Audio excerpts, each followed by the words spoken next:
Hi there. We're going to be doing today muscles of facial expression, muscles of mastication, which is chewing, muscles moving the eye, and we'll be using 4 models today to do that. Let's start with this model. We call this one the half head, and we'll begin at the very top of this. We need to look at occipitalis and frontalis. These two are named after the bones of the skull that they set over. So let's turn this half head around. There's the ear, so you can tell we're looking at the back. That is the occipitalis muscle. Turning around and looking at the forehead, that is the frontalis muscle. There's actually 2. We don't see the one on the left, but we'll see that on this model in a moment. The next thing we need to see is buccinator or buccinator, but that's actually better seen on practice anatomy lab. Let's scroll on down. We need to see the mentalis, which is on the chin. If we take a look right here, that's a little strap right here. There would be one on the left going the other way, but we'll see both of those on the other model. We then need to see the orbicularis oris and orbicularis oculi. That word orbicularis means, hey, it's a circle. Oris is mouth, oculi is eye. So here is the orbicularis oris, the circle around the mouth, used for puckering the lips. Here is orbicularis oculi, used for squinting your eye. So that takes care of those. Let's scroll up a little bit and look at masseter and temporalis. These are the muscles of chewing.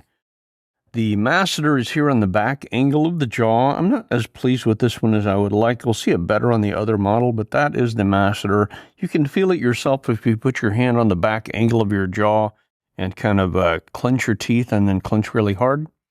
Up here above the ear, this big fan of muscle we see is the temporalis. And let's look at all of those on this lady, and then we'll move on to the eye muscles. Straight on, we can see the frontalis, and there's a right and a left one. Turn this around, and we can see the occipitalis over the occipital bone. Coming back forward, I'm going to look at the big circles now. I'm going a little bit out of order here. Forgive me for that. You know what? Let's not go out of order. Let's do the mentalis, the chin. You can see those 2 little strappy dudes right there. Those are the mentalis muscle, one going to the right and one going to the left. We need the orbicularis muscles. Oris is around the mouth, oculi is around the eye. So as we look here, you can see there's this circular strap going around the mouth that is going to cause you to pucker your lips. And you actually really clearly see this circular muscle around the eye, orbicularis oculi. Turning to look at the side of the head, that right there, with the straps or with the fibers going like this, that is the masseter. And there is the temporalis. We also need to move on and look at muscles moving the eye. And for there, I'm actually going to reach through our page and bring forward 2 new models. Let's move these 2 out of the way. They can just hide behind our page, and that's perfectly fine. The eye is moved by 6 muscles: superior, inferior, medial, lateral, rectus. Okay, you learned in our first week that superior means above, inferior means below, medial means toward the midline, and lateral means toward the side of the body. That leaves the word rectus. What the world does that mean? That means straight. That muscle pulls straight up, straight down, straight to the side, straight to the middle. And as we take a look at, let's start with the little eye first. We have 4 scattered around the eye. That's superior rectus. That is medial rectus. Over here we see lateral rectus, and if we tilt, we can see inferior rectus. On this model, same sort of thing. We can see superior rectus, lateral rectus, medial rectus is right there. And if we tilt a little bit, we got a little edge of inferior rectus. That leaves us with these last 2 to focus on, and those are the obliques, inferior and superior. So here we see a lot of stuff in the way. I'll show you on the other one in a minute. Down here on the bottom, we can see this curvy muscle that is inferior oblique, and that's going to turn the eyeball sort of like this. This model really, really well shows the superior oblique. It attaches on the back of the eyeball. It goes over here through a pulley and goes all the way to the back. So this muscle right here is superior oblique. And as you can imagine, when these fibers tighten, it's going to make this muscle shorten. There's a little pulley right there called the trochlea.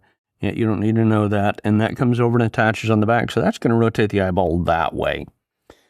We do have two other muscles to learn, and those are the digastric mylohyoid and sternocleidomastoid. So we'll take a look at those three, and I need to get, let's get our half head model back out here. We need this model, and we can see here on the side this sternocleidomastoid. It attaches to the clavicle, sternum, and mastoid process, and there's this big strappy muscle right here.